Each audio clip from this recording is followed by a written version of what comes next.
Hello বন্ধুরা, কি খবর? আমি দিশা আর এটা হলো আমার দাদা বৌদি। আজ আমি দাদা বৌদির বিরিয়ানি খেতে যাব। আরে না না, আর কি করছি, দাদা বৌদির বাড়িতে বিরিয়ানি খেতে যাব। তাই সকাল সকাল ঝটপট করে রেডি হতে চললাম, কিন্তু তার আগে আমার ক্যামেরায় একটুখানি ধুলো পড়েছে। দাঁড়াও, সবার আগে অল্প একটু করে মুছে নি।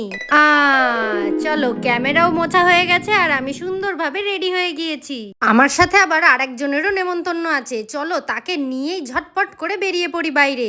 আজকে যা গরম পড়েছে আর তার উপরে যা রোদ্দুর, ছাতা ছাড়া বাইরে বেরোনোর কথা তো একদমই ভাবা যায় না। হাজারবার খোঁজার পরেও ছাতা না পাওয়ায় এইভাবেই বেরিয়ে গেলাম। আর রাস্তায় বেরিয়ে আইসক্রিম দেখে আমার পাখি তো আইসক্রিমের দিকেই তাকিয়ে আছে, ওর জন্য বিরিয়ানি ম্যাটার করে না। বাট বন্ধুগণ, বিরিয়ানি আমার কাছে অনেক অনেক অনেক ম্যাটার করে, তাই জন্য তাড়াতাড়ি করে সিঁড়ি বেয়ে উঠে গেলাম উপরে দাদা বৌদিদের বাড়িতে। এখানে আসার পরে দেখি আমার বৌমনির মা এখন রসুন ছাড়াচ্ছে আর বাকি সমস্ত কাজ রেডি হয়ে গিয়েছে, তাই আমিও হাতে হাতে রসুনগুলোকে পেস্ট করে দিলাম।